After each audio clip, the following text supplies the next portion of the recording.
This is the Remarkable Climate Leaders podcast.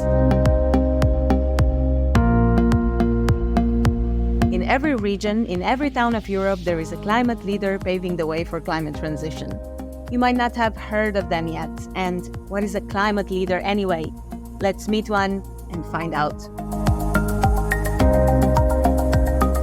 24 years old and determined, Mariia Alipatova has already gained notable recognition for her innovative approach to using solar power for buildings illumination. Formed as mechanical engineer in Ukraine, our young entrepreneur guest balances knowledge, leadership, and teamwork to advance climate solutions. Hello, Mariia.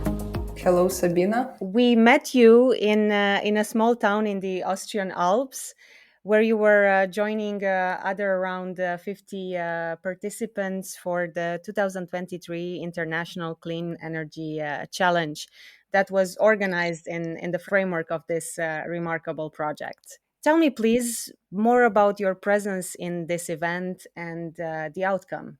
So first of all, I would like to say thank you for the invitation. It means a lot to me.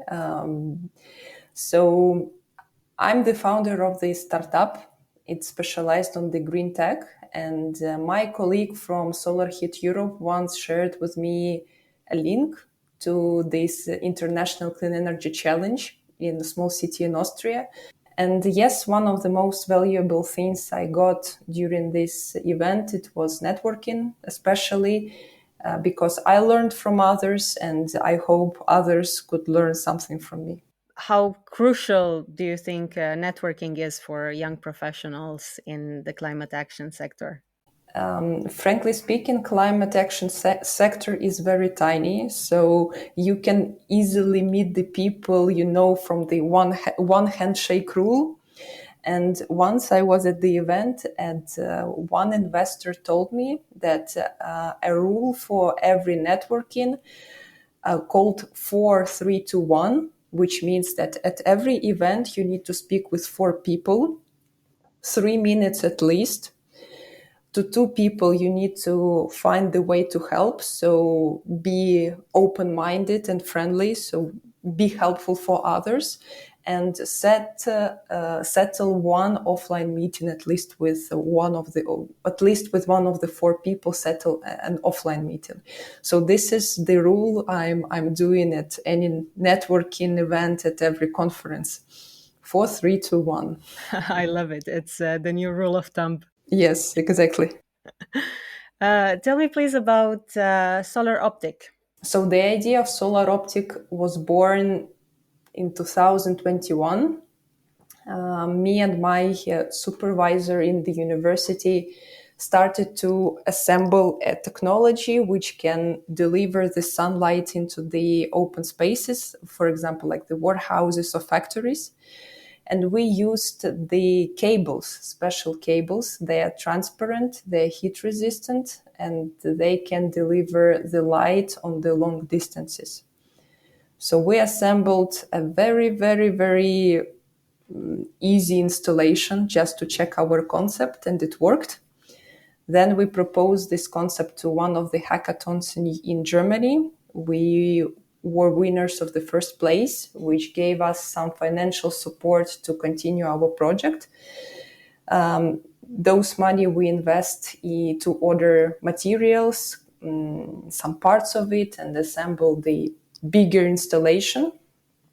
And the last achievements of our project, we won the EIT Jumpstarter Grand Final, European Institute of Technology, EIT Jumpstarter Grand Final in Greece, in the section of Rebuild Ukraine. So, and now I'm currently in Ukraine working for the development of this technology, and we are aiming to illuminate factories during daytime with sunlight. So when it's the blackout because of the Russian attack or something, that the factory could at least have the light and continue their functioning and operation. What is the current status? So we are working on MVP, minimum viable product, and working on the first pilot project. So we are producing hardware. It's much harder than the software. You cannot just change with a keyboard. Yes, there are a lot of updates in our technologies, so it's a little bit time consuming. Do you have a team that is working with you? Is it small, big team? For now, we are not generating any income, Mm. so we working on our motivation and willing to help of our country. We are a team of 4 people. I'm the CEO. We have CTO, sales, and operation manager. And what are the biggest challenges that you are facing? To give some arguments to Ukrainian companies that green tech will be the future. I would say this is the biggest challenge nowadays. Already before the pandemic and war started by Russia in Ukraine, do you believe there was an interest in green technologies? Uh, it was some solar farms and wind farms on the south next to Odessa region. I personally visited some, just passing by the highway. Unfortunately, Ukrainian manufacture was relying on gas and coal and oil, and I think some part of Europe also relied on this. But since the energy crisis, yes, Ukraine and Europe are starting to face in their attention towards green tech, but everybody knows that it will not happen in a second. It needs years and years to change whole the way of production for the sustainable energy consumption. Working on your own companies, you have a vision, a goal, you're working on the first pilot, but how did you get there? What's your background? In how many countries did you travel or gain knowledge for your startup until now? I have 3 master degrees. Uh, Two I got in Ukraine. It's mechanical engineering and finances. And the last one I got in Berlin, the material science in Berlin University of Applied Sciences. So I would say this background is helping me to ruling somehow leading the company towards the most valuable experience which I got during my traveling was Erasmus for Young Entrepreneurs program. I did my program in Sweden in the company which produces solar thermal collectors. So I learned how to do the mass production of the technology, how to do the operation, which key skills of the team is needed at the first point. So Erasmus for Young Entrepreneurs really helped me to give me the background of the future entrepreneur. But I like traveling. I like meeting new people. In my life, I visited 30 countries, and in every country, yes, I got some friends. I got some people to speak and learn. So Erasmus for Young Entrepreneurs is one of those great initiatives that help young people learn how to do what they want to do in life further on. But are there many opportunities within this initiative in this topic of climate action? Frankly speaking, not really. I got a really big challenge to find the host entrepreneur which I really want to visit. Most of the host entrepreneurs were dedicated to marketing, sales, fashion. So that was the core point. But I think it will be 2 years since I visited this program and this company. So I think the amount of host entrepreneurs in green tech sphere increased. Maybe in a few years you will be able to offer this opportunity to other young people.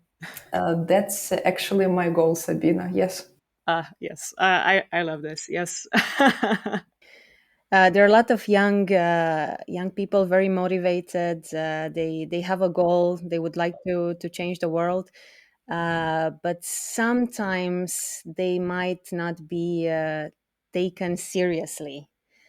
And I would like to ask if you have faced Any challenges specifically as a young entrepreneur in a field that is dominated by experienced professionals? If you felt this impact, and how did you overcome it? I feel this every day.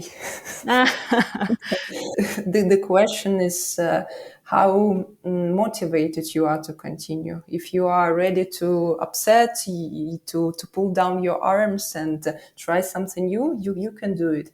But if you are constant with your thoughts, with your actions, then the reward will come to you.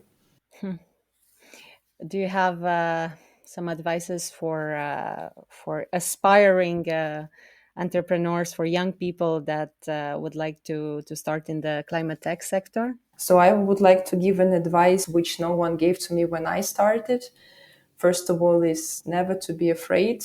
So don't be afraid of being an innovator, a leader.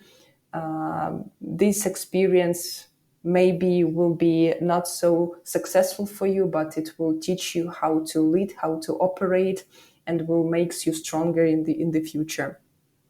And to select your team wisely. So does not matter how strong, how clever you are, you will never achieve anything alone.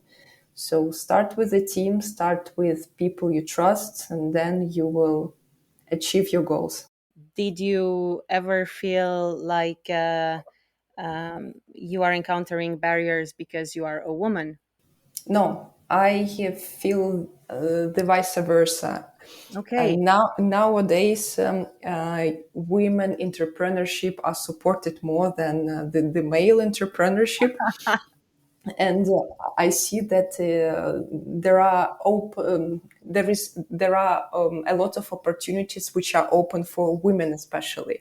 So it's advantage than the disadvantage, I would say. Yeah, that's very nice. This is a question that we ask all of our guests in the podcast.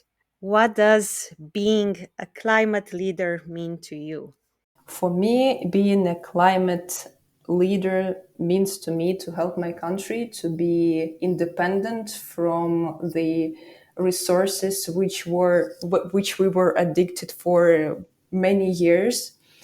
So I want to make people understand that we can use the resources which are around us and generate this into the useful things like electricity, like power, like heat, without the using any fossil fuels anymore.